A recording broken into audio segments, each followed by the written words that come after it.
one choice, one moment, one love story. Welcome to When He Chose Her. Enjoy the story. A $5 tip can reveal more about a man than a $5 million deal. The glass doors of Halcyon Grill whispered open as the evening crowd settled into its usual rhythm of quiet luxury, polished silverware, and conversations measured in millions rather than minutes. And at table 12, Nathaniel Cross didn't look up from his phone as he slid a crisp $5 bill to the edge of the table like it was an afterthought rather than a statement, his fingers steady, deliberate. The kind of movement that came from years of controlling outcomes before they even began. And across from him, empty chairs waited for associates who were always late but never questioned, while around him, the room adjusted itself subtly to his presence the way it always did, like gravity had shifted without anyone daring to acknowledge it. And Alara Quinn noticed all of it without appearing to notice anything at all, her steps quiet, measured, her posture calm in a way that didn't belong to someone working a double shift for hourly pay. And when she approached his table, she didn't rush, didn't hesitate, didn't perform the practiced cheerfulness that most servers wore like a uniform. Instead, she placed the water down with a steady hand, the ice settling with a soft crack that echoed louder than it should have. And Nathaniel spoke without looking up, his voice smooth, casual, almost bored. "Keep the change," he said, though there was no change yet. Only that $5 bill sitting there like a question waiting to be answered, and the men at the neighboring table glanced over with quiet amusement, recognizing the pattern, recognizing him. Because Nathaniel Cross didn't just tip, he tested, he measured people the way others measured risk, believing deeply that money was the fastest language of truth, that how someone reacted to it revealed everything they tried to hide. And Alara's eyes moved briefly to the bill, then back to him, not lingering long enough to seem curious, not short enough to seem dismissive, just enough to acknowledge it existed. And for a moment nothing happened, which was unusual, because usually there was always something, a flicker of irritation, a forced smile, a subtle shift in tone, something that told Nathaniel exactly what he wanted to know. But she simply stood there, calm, present, like she had already decided something he hadn't yet understood. And when she finally spoke, her voice was soft, even, almost thoughtful. "Sir, is this a lesson or a confession?" And the question didn't land like an attack, didn't carry any sharp edge, but it cut through the room anyway, quiet and precise. And Nathaniel's thumb paused mid-scroll over his phone screen, a fraction of a second that would have gone unnoticed by anyone else, but not by her. And slowly, for the first time since she had approached the table, he looked up, really looked, his gaze sharp, assessing, the way it always was when something didn't behave the way it should. And Alara met that gaze without flinching, not challenging, not submissive, just present. And somewhere behind them, a glass clinked against another. A laugh rose and faded. But at table 12 the air shifted into something else entirely, something quieter, heavier, like a moment that didn't need to announce itself to matter. And Nathaniel leaned back slightly, studying her now with interest rather than dismissal, because people either reacted or they avoided, but she had done neither. She had answered with something else entirely, something he hadn't planned for, and that unsettled him in a way no failed negotiation ever had. And he picked up the bill between two fingers, holding it just slightly above the table, as if reconsidering its weight. "You think $5 says something about me?" he asked, his tone light, but his eyes focused. And Alara tilted her head just a fraction, the smallest movement, but it carried the quiet confidence of someone who didn't need to prove anything. "I think," she said, her voice steady, "people don't reveal their worth by what they give, but by what they think others deserve." And the words settled into the space between them without force, without urgency, just truth offered plainly. And for a second, Nathaniel said nothing, which was rare, because silence was something he usually controlled, not something that arrived uninvited. And the men at the neighboring table stopped pretending not to listen, sensing that something had shifted even if they couldn't name it. And Alara didn't wait for a response, didn't linger for approval or reaction. She simply gave a small, polite nod, the kind that closed a conversation rather than extended it, and turned slightly as if ready to move on to the next table, leaving the $5 bill exactly where it was, untouched, unchanged. And Nathaniel watched her for a moment longer than he intended, his mind already recalibrating, Because for the first time in a long time, the test hadn't gone the way he expected, and somewhere beneath the polished surface of certainty he had built his life on, a quiet question began to form, one that had nothing to do with money at all. The $5 bill remained on the table long after Alara walked away, its presence louder now than when it had first been placed there, and Nathaniel Cross found himself staring at it with a focus he usually reserved for contracts worth hundreds of millions, his fingers tapping once against the polished surface before he finally slid the bill back toward the center as if resetting the board. But something about the moment refused to reset, and across the room Alara moved from table to table, with the same steady rhythm, taking orders, refilling glasses, offering small polite nods that never crossed into forced friendliness. And yet there was a difference now, subtle but undeniable, because once you noticed stillness like that, it was impossible to unsee it, and Nathaniel noticed everything, always had. It was how he built an empire from decisions most people would not even recognize as decisions. And yet this felt different, because he could not categorize her, could not reduce her to a pattern or a predictable reaction, and that unsettled him more than he was willing to admit even to himself. So he did what he always did when something did not make sense. He reached for control, his phone appearing in his hand almost instinctively as he opened a secure line, his voice low, measured. "I need a background check," he said, eyes still following her as she paused to help an elderly couple adjust their chairs, her movements precise, efficient. "Alara Quinn. Works here. Priority."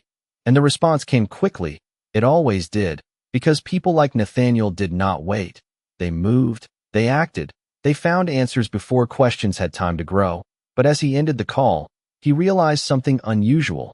He was not irritated, he was curious. And curiosity was a far more dangerous thing, because it did not seek control. It sought understanding, and understanding required patience, something he had never valued until this exact moment.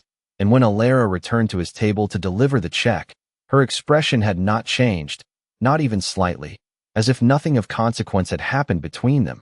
And that, more than anything, caught his attention, because most people carried moments like that with them, wore them in their posture, adjusted their tone, but she did not. She simply placed the leather folder down.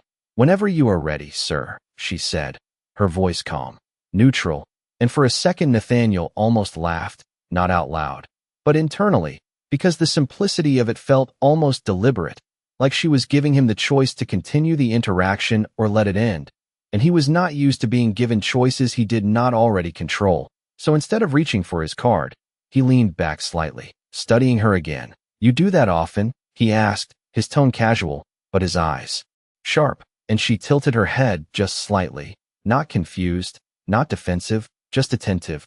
"Do what?" she replied, and he gestured lightly toward the bill still resting on the table. "Turn a tip into a philosophy lesson." And for the first time, something shifted in her expression, not a smile exactly, but something close, something that suggested she found the question more interesting than the situation itself. "Only when someone asks a question they do not realize they are asking," she said. And the answer landed just as precisely as the one before it, and Nathaniel felt that same pause again, that slight interruption in the rhythm he controlled so carefully, and he exhaled quietly, shaking his head once as if acknowledging something he had not yet put into words. "You think you know me," he said, not defensive, not aggressive, just stating it as a possibility, and Alara's gaze remained steady, her posture unchanged. "No," she said simply. "I think you know yourself." And then she added, softer this time, "Most people just do not listen when it shows." And for a moment the room seemed to fade again, the quiet hum of conversation becoming distant as Nathaniel processed the statement. Because it was not confrontational, it was not even critical, it was observational, and that made it harder to dismiss. And before he could respond, she stepped back slightly, creating space where tension might have formed but did not. "Have a good evening, Mr. Cross," she said, using his name without hesitation, and that stopped him more than anything else had, because he had not given it, not tonight, not to her. And as she turned and walked away, leaving him with the check, the bill, and a growing sense that something had shifted beyond his immediate understanding, his phone buzzed softly against the table, the preliminary report already coming through faster than expected, and he glanced down at the screen. expecting clarity, expecting data, expecting the familiar comfort of facts that could be sorted and filed away. But as he began to read, one thought lingered louder than anything written there, that for the first time in a long time, he was not entirely sure what he was looking for, and that uncertainty did not feel like weakness. It felt like the beginning of something he could not yet define. The city was quieter after midnight, not silent but softened, like the sharp edges of the day had been filed down into something more honest. And in a small apartment 12 blocks from Halcyon Grill, Alara Quinn placed her keys into a ceramic bowl by the door with the same careful precision she used for everything else, her movements unhurried, deliberate, as if each action had already been considered before it happened. And the faint hum of an old refrigerator filled the space, while a single lamp cast a warm glow across a modest living room that held more books than furniture, and she slipped off her shoes, setting them neatly beside the door before walking toward the kitchen where a kettle waited on the stove, because routine was not about habit for her. It was about clarity, about keeping the noise of the world from following her inside. And as the water began to heat, she glanced briefly at the envelope on the counter, unopened, untouched, its presence quiet but persistent, and for a moment she considered it, then turned away, choosing instead to reach for a worn notebook resting beside the sink, flipping it open to a page filled with neat handwriting, equations, notes, fragments of thoughts that did not belong to someone most people would describe as just a waitress, and she read a line silently, then closed the notebook again, as if reminding herself of something rather than learning it. While across the city in a penthouse that overlooked everything and connected to nothing, Nathaniel Cross stood by a wall of glass. The skyline stretched out beneath him like a map he had already memorized, his phone resting in his hand as the report continued to scroll across the screen. And it was exactly what he expected and not at all what he was looking for. Basic employment records, no criminal history, no advanced degrees listed, no hidden assets. Nothing that explained the precision in her words or the calm in her presence. Just a series of facts that added up to something ordinary. And Nathaniel frowned slightly, not out of frustration, but out of recognition, because he knew patterns, and this did not fit any pattern he trusted. And behind him, the quiet click of polished shoes against marble signaled the arrival of his assistant, Daniel, who paused just inside the room, waiting for acknowledgement that did not come immediately. Preliminary file came in clean, Daniel said carefully, his tone neutral but curious, nothing unusual. And Nathaniel let out a quiet breath, almost a laugh, but without humor. That is the unusual part, he replied, his gaze still fixed on the city, and Daniel hesitated, then stepped closer, glancing briefly at the screen. You think something is missing? He asked, and Nathaniel turned then, finally, his expression thoughtful rather than certain. I think everything important is missing, he said, and for a moment the statement hung in the air, not dramatic, not heavy, just precise, and Daniel nodded slowly, accustomed to these moments when his employer saw beyond what was visible. Do you want a deeper search? He asked, and Nathaniel considered it, his instinct always to dig, to uncover, to reveal. But something held him back, something unfamiliar. No, he said after a moment, setting the phone down on the glass table beside him.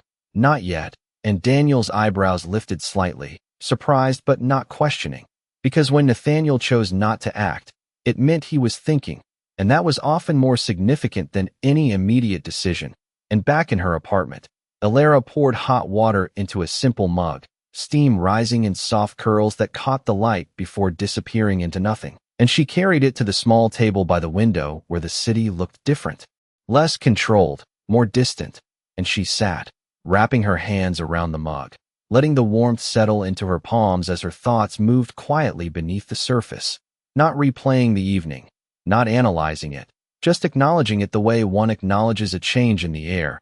And somewhere below, a car passed, its headlights briefly illuminating the room before fading again, and she exhaled slowly, her gaze steady, because moments like that did not change her direction, they only confirmed it. And across the distance, in a world built on influence and precision, Nathaniel Cross found himself doing something he had not done in years. He sat down without a plan, without a call to make, without a decision to execute, just sitting there, letting a question exist without immediately answering it.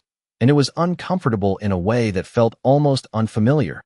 But beneath that discomfort was something else, something quieter, something that did not demand control but invited understanding. And as the city lights flickered against the glass, reflecting back a version of himself he had constructed piece by piece over decades, he realized that for the first time in a long time, he was not trying to win anything.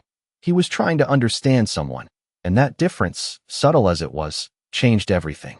Morning arrived without announcement, just a gradual shift in light that filtered through the tall windows of Halcyon Grill as the staff prepared for another day that would look identical to the last for anyone who did not know where to look. And Alara Quinn moved through the quiet dining room before opening hours, aligning chairs, adjusting table settings, her hands steady, her attention precise. Because details mattered even when no one was watching, and especially when no one was watching. And the manager's voice echoed faintly from the back office, reminding everyone about reservations, expectations, standards. But Alara did not need reminders. She had already noticed the slight imbalance in table 14, the uneven placement of silverware at table 7, the small imperfection that most would miss, but she corrected without hesitation. And when the doors finally opened, the city followed, business meetings, quiet dates, people with schedules and assumptions, and somewhere between the first round of coffee refills and the second wave of lunch orders, Nathaniel Cross walked in again, not announced, not expected, but impossible to ignore once present. And this time he did not choose table 12. He chose a smaller table near the window, one that did not command attention, and that alone was enough to make the hostess pause before guiding him to his seat, because men like him did not usually choose less. And as he sat down, he did not open his phone immediately, did not call anyone, did not signal for priority service. He simply looked around, observing the room in a way that felt less like ownership and more like curiosity.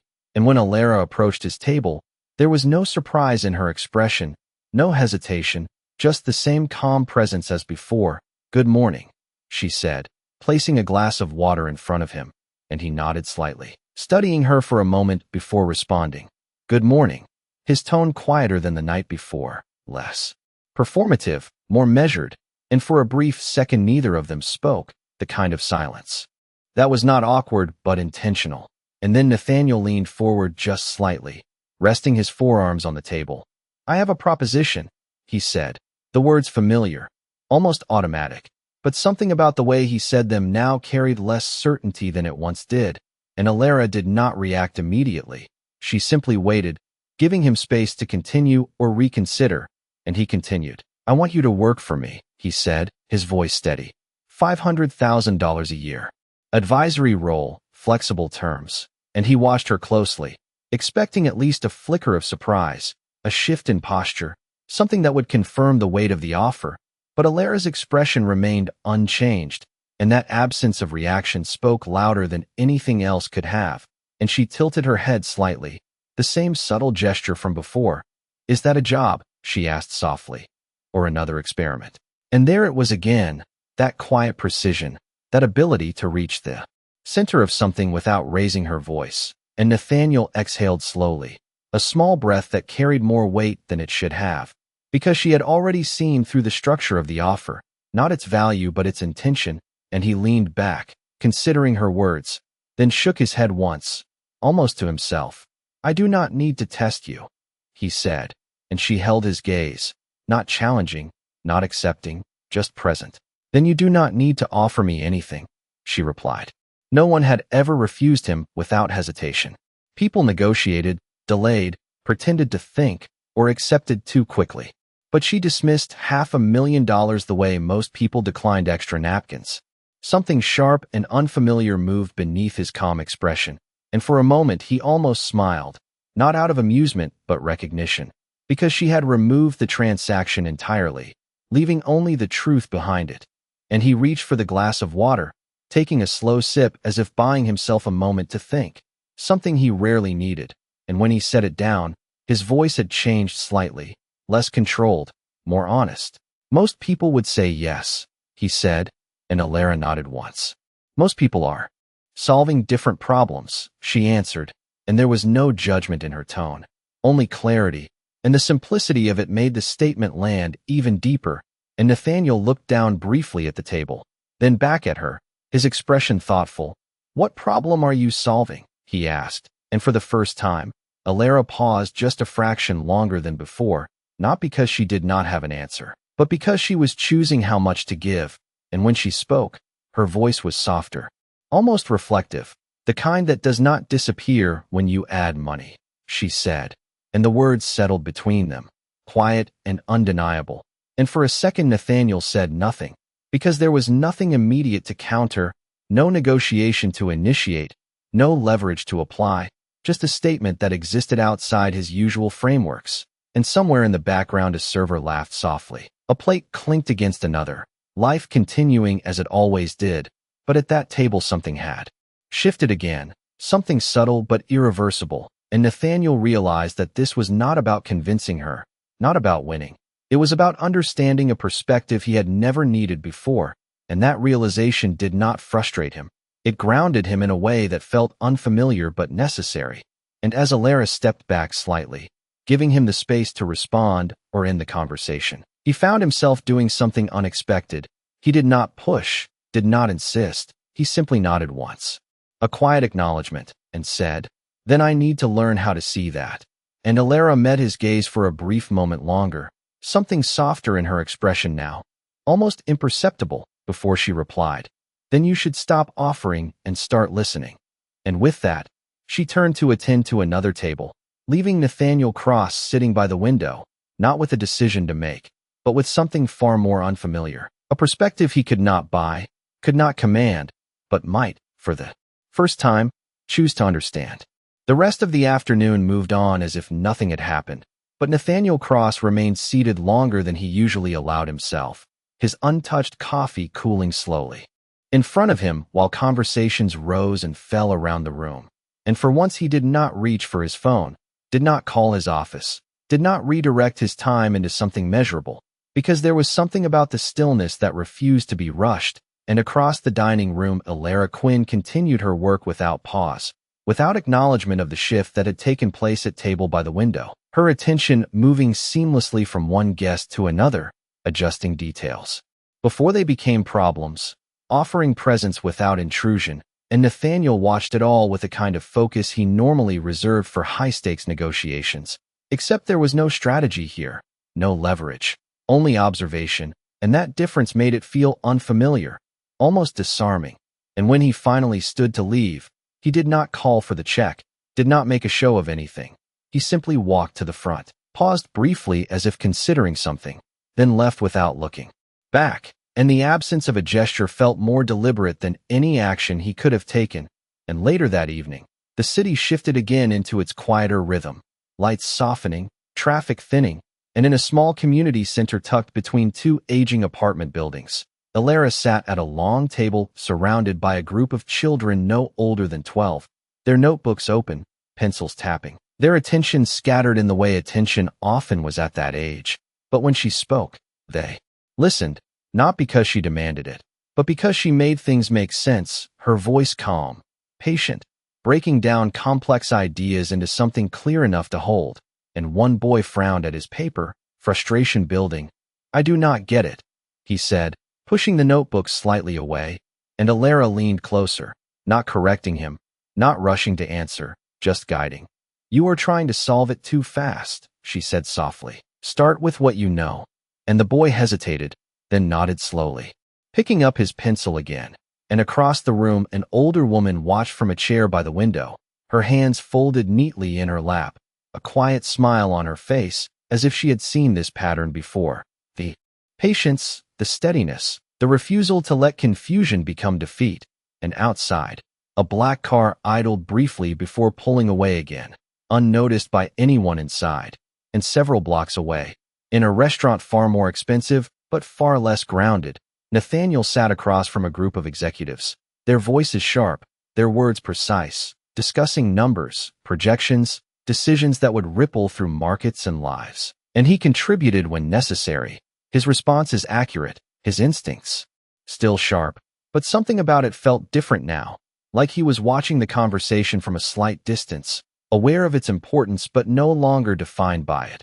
And when one of the executives laughed at a comment about efficiency, about cutting unnecessary elements, Nathaniel's mind drifted, not to another deal, not to another calculation, but to a quiet voice asking whether something was a lesson or a confession. And he realized that for the first time in years, he was questioning not the outcome of his decisions, but the intention behind them. And that question did not interrupt his work, it refined it. And later, as the meeting ended and the others filtered out, Daniel approached, tablet in hand, ready to summarize, ready to move forward. "Everything is on track," he said, and Nathaniel nodded. But his attention shifted, not to the next task, but to something else entirely. "Cancel tomorrow morning," he said, his voice calm but decisive, and Daniel blinked once. Surprised. "You have 3 meetings," he replied carefully, and Nathaniel reached for his coat, already moving toward the door. "Then they can wait," he said, not dismissive, not careless, just certain. And as he stepped out into the night, the cool air met him with a clarity that felt almost intentional. And for a moment he stood there, looking at the city not as something to manage, but as something to understand. And somewhere across that distance, in a room filled with quiet effort and small victories, Alara Quinn closed a notebook, offering a small nod of encouragement to the children as they packed their things. And when the last one left, she remained seated for a moment, her hands resting lightly on the table, her gaze steady, because she knew something had shifted, not dramatically, not visibly, but enough to matter. And across the city, Nathaniel Cross made a decision that did not involve numbers, did not involve strategy, but might, in time, change more than any deal he had ever signed. Because for the first time, he was not trying to prove anything. He was trying to learn. And that, more than anything else, was the beginning of a different kind of power. The next morning did not begin with urgency. It began with intention. And for Nathaniel Cross, that difference felt unfamiliar enough to be uncomfortable. Because for years his mornings had belonged to schedules, calls, decisions, and rooms where everyone moved when he entered. But now he stood outside a modest community center on a quiet city block with no assistant beside him, no driver waiting, no one expecting anything except perhaps his own uncertainty. And after a brief pause he stepped inside, carrying with him what had always solved problems before: resources, speed, and the confidence that improvement could be purchased if done efficiently enough.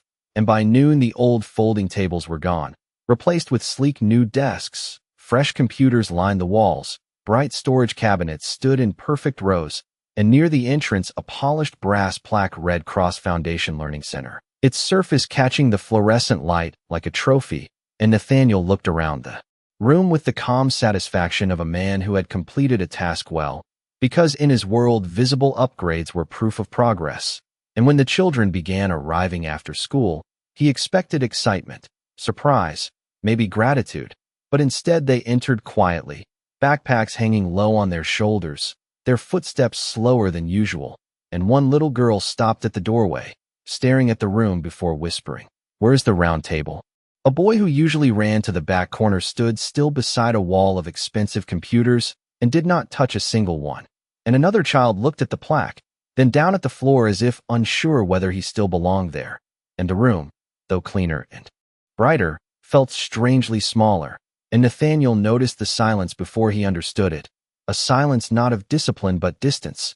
And then Alara Quinn walked in carrying a canvas tote bag filled with notebooks, dressed simply, her expression calm as always, but her eyes moved slowly across the room, taking in every detail: the new furniture, the rearranged space, the untouched machines, the children standing rather than settling. And she said nothing at first, which unsettled Nathaniel more than criticism would have, because silence from her usually meant she had already seen something he had missed.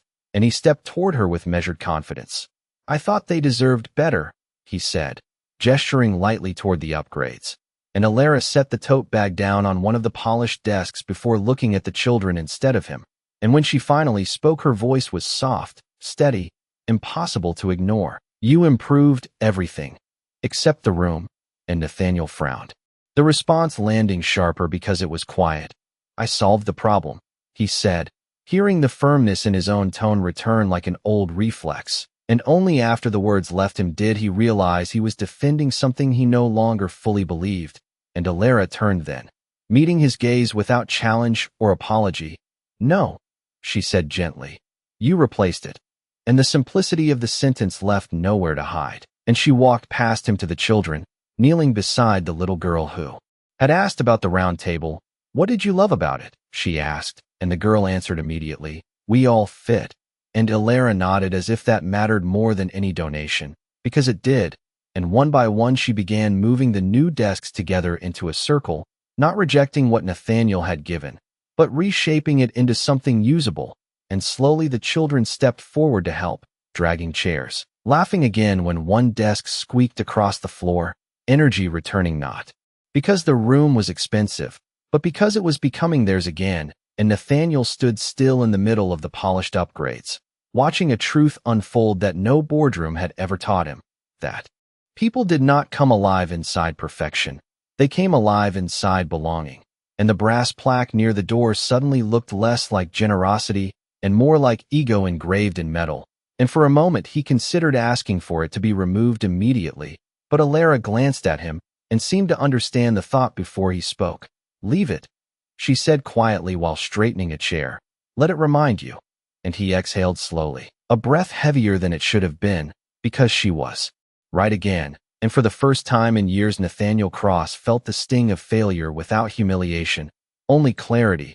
And as the children settled into their new imperfect circle and the room filled once more with voices, movement, and life, he realized that money had changed the furniture in an hour, but humility was only just beginning to change him. The days that followed did not feel dramatic, but they carried the quiet weight of correction, and Nathaniel Cross returned to the community center without announcements, without donations, without the instinct to improve anything before understanding it, because the lesson of the room had stayed with him longer than pride usually allowed. And when he entered that afternoon, the children barely looked up now, which he suspected was progress, because they no longer saw him as an interruption, only as another adult in the room. And Ilara Quinn stood near a whiteboard explaining fractions with the same calm precision she brought to everything, her voice never loud, yet somehow heard by everyone. And Nathaniel took a seat at one of the tables near the back, not in a position of importance, just where there was space. And for a while he simply watched, the way she guided attention without demanding it, the way she let mistakes breathe long enough for learning to happen, the way the room trusted her without being asked to. And he realized trust had a different architecture than authority, one built slower and stronger at the same time. And later, when the lesson shifted into small group work, a young boy frowned at a math worksheet, pencil frozen above the page, frustration gathering in the set of his jaw, and Nathaniel recognized the look immediately because he had worn versions of it in boardrooms for years, the expression of someone who believed delay was failure. An instinct moved faster than reflection. He leaned over, picked up the paper, and said in a brisk, reassuring tone, "No, faster this way." Then rewrote the first step himself in clean, efficient numbers, reducing the problem to speed, to execution, to results. And the boy went silent at once, his shoulders dropping as he stared at the page like it belonged to someone else now. And the room seemed to quiet around that small table, though no one had spoken. And Ilara was there a moment later, not rushing, not reacting, simply arriving with the steadiness of someone who understood what had happened before anyone named it. She placed the pencil gently back into the child's hand and slid the worksheet toward him. "Show me what you knew before," she said softly to the boy. Then she looked up at Nathaniel, her expression calm but clear. "He was learning confidence," she said, "not math." And the sentence landed deeper than criticism ever could because it was not accusation, it was truth. And Nathaniel straightened slowly, the paper still in his hand for half a second too long before he set it down. And for the first time in years, efficiency felt strangely similar to failure, not because the answer was wrong, but because the method had erased the person trying to find it. And he stepped back without speaking, taking a seat again while the boy worked through the problem line by line under Ilara's guidance, slower now, but smiling when he reached the answer himself. And the smile bothered Nathaniel only because it exposed how much he had misunderstood. And when the children finally left, the room carrying that familiar mix of noise and gratitude into the hallway, Nathaniel remained seated, elbows on knees, hands loosely clasped, not as a billionaire reviewing a setback, but as a man studying one. He disliked how deeply the moment had unsettled him. For years, mistakes had belonged to other people. Correction had been something he delivered, not something he received. Sitting there with no argument to make felt strangely unfamiliar. Alara stacked papers at the front table, giving him space to speak first if he chose to. And after a long, quiet moment he did. "In my world," he said, voice lower than usual, "speed is rewarded." And she nodded once without looking up. "Sometimes it should be," she replied, and then she met his eyes. "But not when it steals the lesson."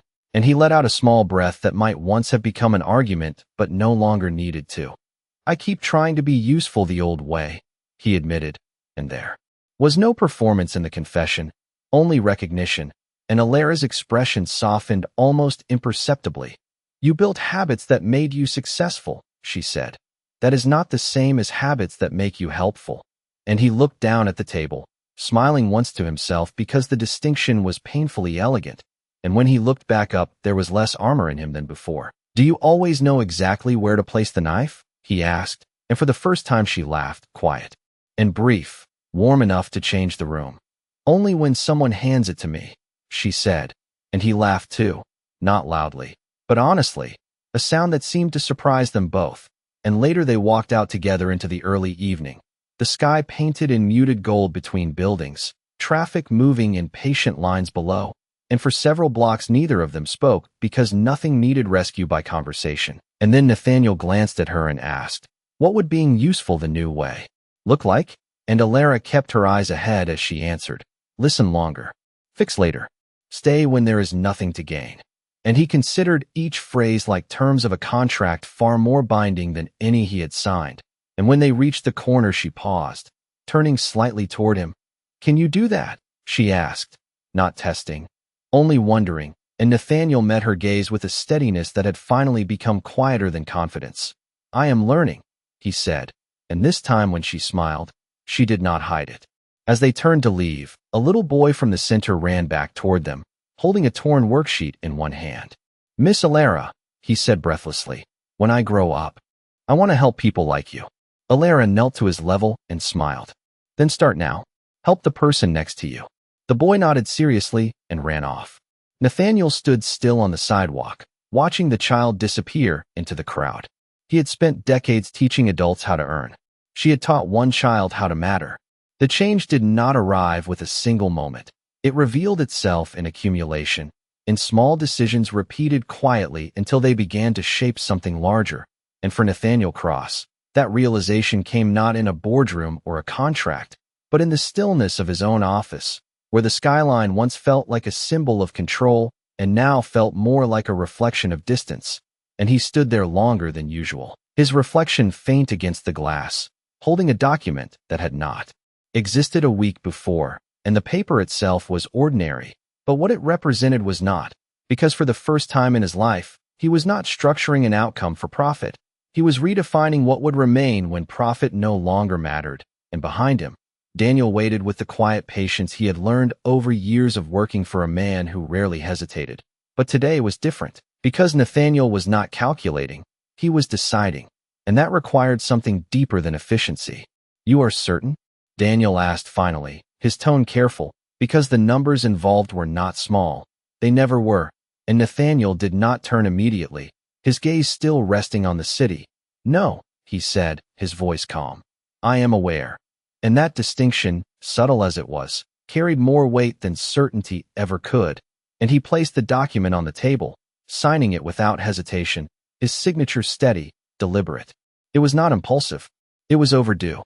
And in that moment something shifted, not in the markets, not in the headlines that would eventually follow, but in the foundation of how he measured value. And later that afternoon, he did not return to his office. He returned to the one place that had begun to redefine his perspective, the small community center that held no influence in the world he once prioritized, and yet now felt more relevant than any boardroom he had ever entered. And when he walked in, the room was quieter than usual, the chairs arranged but empty, the sunlight softer, and Alara Quinn stood near the window, reviewing a stack of papers with the same quiet focus she applied to everything. And she looked up as he entered, not surprised, not questioning, just present, and Nathaniel stepped inside. closing the door behind him with a softness that matched the moment. And for a second neither of them spoke. Because some moments did not need to be filled, they needed to be understood. And then he placed the document on the table between them, not pushing it forward, not presenting it as an offer, just letting it exist. And Alara glanced down briefly, her eyes moving across the page with quiet attention, and she did not react immediately, did not rush to interpret, because she understood that meaning was not always in the words. It was in the intention behind them. And when she finally looked up, her expression remained calm. But there was something different now, something softer, something that recognized the weight of what had been done without needing to name it. "You changed it," she said, and Nathaniel nodded once, not explaining, not justifying, because explanation would reduce it, and reduction was no longer his instinct. "I removed what did not matter," he replied, and she held his gaze for a moment longer, then asked quietly, "And what does matter?" And the question did not challenge him, it grounded him, because for the first time, he had an answer that did not come from strategy. "What stays," he said, his voice steady, "when everything else is gone." And Alara's eyes softened just slightly, the smallest shift, but enough to reveal understanding, and she nodded once, not as approval, but as acknowledgement, and the silence that followed was not empty. It was full of something unspoken but clear, a recognition that what had begun as a test had become something entirely different. And outside, the city moved as it always did, unaware of the quiet transformation taking place within a room that held no power in the traditional sense, and yet contained a moment more significant than any deal Nathaniel had ever signed. And as he stood there, no longer defined by what he could offer, no longer measured by what he controlled, he realized that the most valuable thing he had done was not changing a document. It was changing the way he saw himself within it. And Alara watched him for a moment, then closed the file gently, placing it back on the table, not claiming it, not rejecting it, just letting it be. And in that simple act, there was a clarity that required no further words, because some changes did not need to be discussed to be understood, they needed to be lived. And as the light shifted again, casting longer shadows across the floor, the distance between who they had been and who they were becoming felt smaller than it ever had before, not because of what was said, but because of what was no longer necessary to say. Rain arrived softly that morning, not in a rush, not demanding attention, just a steady rhythm against the windows of Halcyon Grill as the city slowed slightly beneath a gray sky. And inside, the restaurant carried on as it always did, quiet conversations, the soft clink of silverware, the illusion that everything remained exactly the same. But at a small table near the window, something had already changed long before Nathaniel Cross stepped through the door, and this time there was no hesitation in his movement, no calculation in where he chose to sit. He returned to the same seat where everything had begun, but he was not the same man who had sat there before. And when Alara Quinn approached, her steps steady, her presence calm, there was no trace of the distance that had once defined their interaction, only recognition. "Coffee?" she asked, her voice soft, familiar now in a way that did not need explanation, and Nathaniel nodded, a small gesture. "Only if you are not testing me," he replied, and for the first time, she allowed a smile to appear, subtle but real, not practiced, not hidden, just present, and she placed the cup in front of him with the same care as always. But something in the moment felt lighter, not because anything had been resolved, but because nothing needed to be proven anymore, and he watched her for a second longer than necessary, not studying, not analyzing, just seeing. And that difference, quiet as it was, carried more meaning than anything he had done before. And as she moved to the next table, Nathaniel did not look at his phone, did not check the time. He simply sat there, letting the moment exist without trying to shape it into something else. And outside, the rain continued its steady rhythm, blurring the edges of the city into something softer, something less defined. And when Alara returned, she did not stand across from him. She sat down, not as a server, not as someone fulfilling a role, but as someone choosing to stay. And for a moment neither of them spoke, because silence had never been empty between them. It had always been where the truth settled. And Nathaniel leaned forward slightly, his hands resting loosely on the table. "I used to think control was the same as clarity," he said, his voice steady but quieter than it had ever been. "And Alara listened, not interrupting, not guiding, just present, and he continued. But control only shows you what you expect to see. And he paused, not searching for words, but allowing them to arrive without force. You showed me something else. And there was no grand confession in his tone, no dramatic shift, just honesty. And Alara tilted her head slightly, the familiar gesture now carrying something warmer, something more open. I did not show you anything, she said softly. You just stopped looking for the wrong things. And he let out a small breath, something close to a quiet laugh, not at her words, but at the truth within them. And the simplicity of it felt more powerful than anything he could have constructed himself. And for a moment they sat there, the rain soft against the glass, the world moving around them without interruption, and Nathaniel reached into his pocket, not for a phone, not for a wallet, but for something smaller, something less defined by value. And he placed the same $5 bill on the table between them, the one he had taken back that first night, its edges slightly worn now, not because of time, but because it no longer carried the meaning it once did. And he did not push it forward, did not offer it. He simply let it rest there. And Alara looked at it briefly, then back at him, her expression calm but understanding, and for a second neither of them spoke, because the gesture did not need explanation. It was not a test. It was not a statement. It was a reminder, and Nathaniel leaned back slightly, his gaze steady. It was never about the money, he said, and Alara nodded once, her voice quiet. It never is, and something in that exchange settled into place, not as a conclusion, but as a beginning.